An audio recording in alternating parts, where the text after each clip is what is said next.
Aleluias. Graças a Deus. A justiça de Deus, queridos, no coração do homem, transporta o homem de um nível de baixo para o nível de cima. E uma vez que você chega no nível de cima, você vai perceber que a paz de Cristo toma conta do teu ser.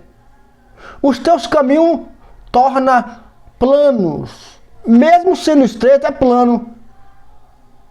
E às vezes não é estreito, porque você saiu daquela condição de possibilidade de pecado, de erro, de contradição. Porque Deus te elevou o pensamento, agora você está na direção de Deus, andando por cima, tudo se torna plano. Algum momento vai estreitar, mas não deixa de ser plano.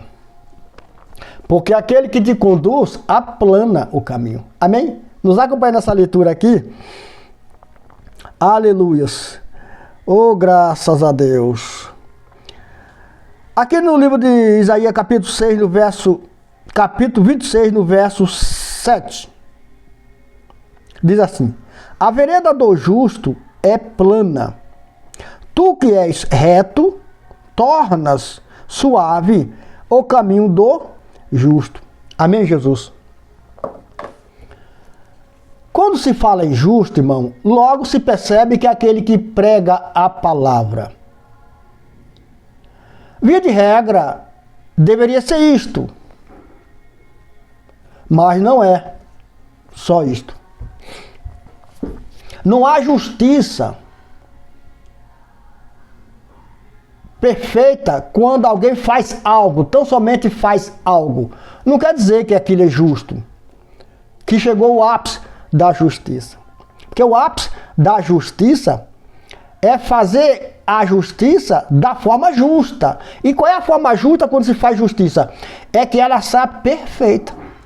Daí é que entra o Senhor na exigência do manusear a palavra para que a justiça de Deus nesta palavra manifeste em quem ouve a majestade de Deus.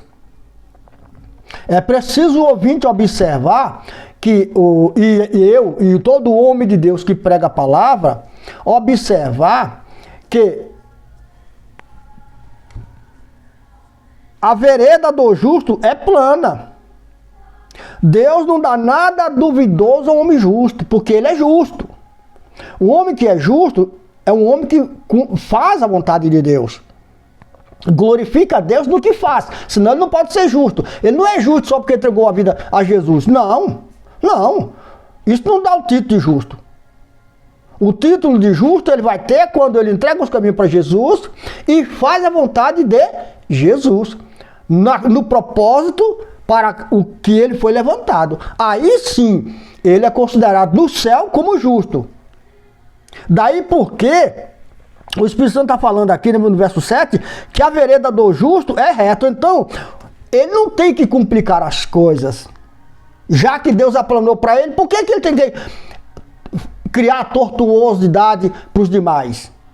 Não condiz. Que justiça é essa que para ele está tudo bom e para os outros não? Pega essa, irmão. Se Deus me deixou em paz, justificou a minha fé, por que eu não vou lutar pelos demais? E eu vou lutar segundo a justiça que está em mim, não segundo a justiça do de baixo, dos outros, ou a necessidade do que está ouvindo. Não, eu vou dar o sofrimento a quem está me ouvindo segundo o que opera em mim. Porque o que operou em mim planeou os meus caminhos. Eu não posso dar um caminho tortuoso, duvidoso, enganoso. Um caminho que vai afastar quem está me ouvindo da graça desse que planou os meus caminhos. Tá compreendendo, irmão? Em nome de Jesus, tenho certeza que tá.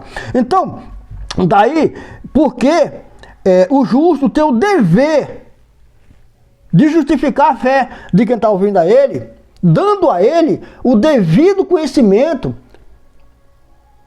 para que ele tenha também esse caminho aplanado. Para que ele também tenha a ajuda de Jesus. Irmão, só é possível Deus honrar quem está ouvindo através do pastor, quando o pastor for justo. Para com Deus, não para com o irmão, para com Deus. O pastor só pode ser justo para o irmão pregando a verdade, mas se ele pregar a verdade, ele não só glorifica a Deus e mantém seus caminhos aplanados por Deus, como também ele dá a possibilidade a quem está ouvindo a ele de ter também os caminhos aplanados por aquele Senhor que aplanou dele. Isso é justiça. Ora, Deus eleva um homem para quê? Para que Deus liberta o homem? Para depois mandar ele para o mundo se sujar de novo? Isso não é de Deus não, irmão. A igreja terá uma grande surpresa. Principalmente a igreja que está na política. Principalmente a igreja que está na política. Terá uma grande surpresa naquele dia. Que eu não vou falar agora não. Deixa vocês brincar aí de políticos. Mas será que na política você está sendo justo com Jesus? Jesus aplanou o teu caminho na política, então você deve aplanar o caminho de todo. Como é que você vai fazer isso? Me diz. Se você quer administrar a palavra como eu estou aqui, abrir um canal, mas você é muito rico, né, irmão? Você é muito estudioso, né? Você tem que estar pregando para milhões, não é para uma pessoa só. Sim, porque o meu canal aqui é tão pouco que ouve, que eu nesse momento nem sei quando está ouvindo. Talvez não tenha ninguém ouvindo. Mas vai ficar escrito no céu que foi falado. Vai ficar escrito no céu que foi falado. E o Espírito de Deus que atua aqui, é o mesmo que atua na África, no Sul, na Suíça.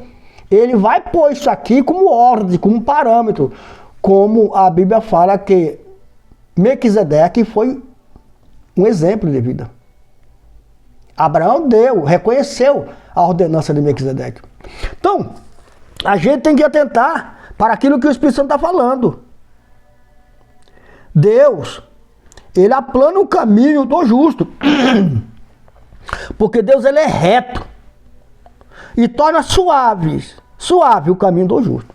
Não só aplana, mas torna suave. É isso que eu tenho que fazer com quem está me ouvindo. Pregar a verdade, sendo eu o exemplo.